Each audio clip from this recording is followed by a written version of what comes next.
क्या diamond harbour की seat इस वजह से आपके नेता जीते हैं क्योंकि वहां 2,59,789 संदिग्ध वोटर्स पाए गए हैं?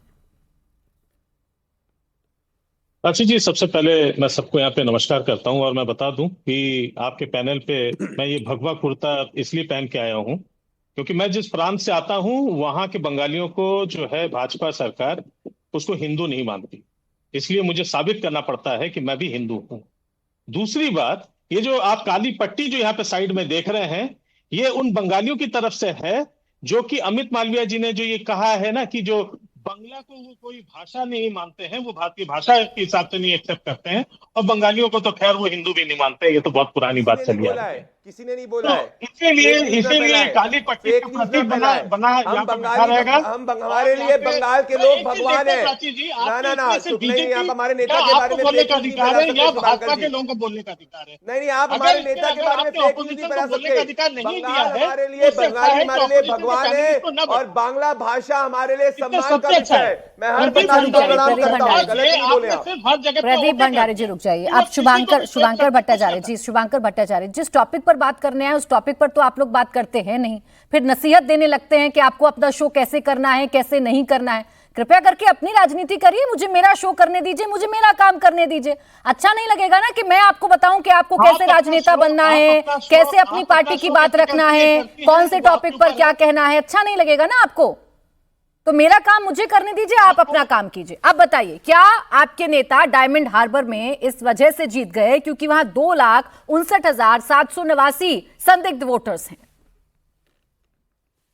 मैं बार बार ये प्रश्न आप खुद भी 4 बार इसी अपने पैनल पर आप रिपीट कर चुकी है कि अगर वहां पे संदिग्ध वोटर है तो किसकी वजह से? और आज के दिन में एसआईआर को नाम पर जो है आप बंगाल में घुस रहे, क्या वहां पे चुनाव ऐलान हो चुका है? मैं जानना चाहता हूं इलेक्शन कमीशन के प्रोटोकॉल में कब से एक किसी भी प्रांत में जो है उनका जो है रूल वहां पे लागू होता है। वो आज वहां पे जाके ऑफिसर्स को हटाने की बात करते हैं, यहीं पे बैठा है आपके प्रदीप भंडारी, वहां पे जाके उनके ऊपर मुंह क्यों नहीं खोलते? बिहार की बात करते हैं, आपने उन टारगेट, आपने सारे जितने भी आपके ऑपोजिशन रूल स्टेट से सबके ऊपर आपने टारगेट कर रखा है। क्यों झूठ फैलाते हैं? और झूठ फैलाने के लिए एक मैकेनिज्म है जिसको हम लोग यहाँ पे सपोर्ट कर रहे हैं बैठे और कुछ नहीं कर रहे। जवाब दे दो। आप बार बार कह रहे हैं 8 करोड़ जनता वहां बिहार की फंसी पड़ी हुई है, जिसके ऊपर न हम आधार मानेंगे, न राशन कार्ड लेंगे, न ये। अरे शुभांकर जी, आपका एग्रेशन मैं समझ रही हूँ सर, आपका एग्रेशन समझ रही हूँ, आपके इमोशन भी मैं समझ रही हूँ, लेकिन सुप्रीम कोर्ट में सारे एग्रेशन सारे इमोशन पर बात हो चुकी है और सुप्रीम कोर्ट ने आधार कार्ड पर क्या कहा है सुनवाई में ये भी समझ लीजिए। सुप्रीम कोर्ट ने एसआईआर के लिए क्या कहा है ये भी जान लीजिए, और सुप्रीम कोर्ट क्या कह रहा है कि मृत वोटर्स को क्या हम रहने दें वोटर लिस्ट में, ये भी जान लीजिए। डायमंड हार्बर पर सवाल आपसे पूछा था और इसलिए पूछा था सर, सुनिए, धांधली पर मेरा प्रश्न वही है जो मैं प्रदीप भंडारी जी से पूछ रही हूं और पूछूंगी भी लगातार।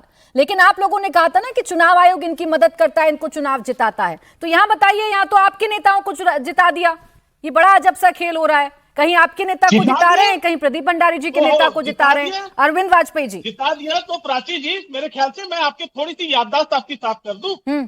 आपको शायद याद होगा कि बंगाल के इलेक्शन में 2 सीटों पर ऐसा हो चुका, 2 सीटों पर जिसपे पहले एक प्रत्याशी को विजयी घोषित कर दिया जा चुका होता है 1900 वोटों से।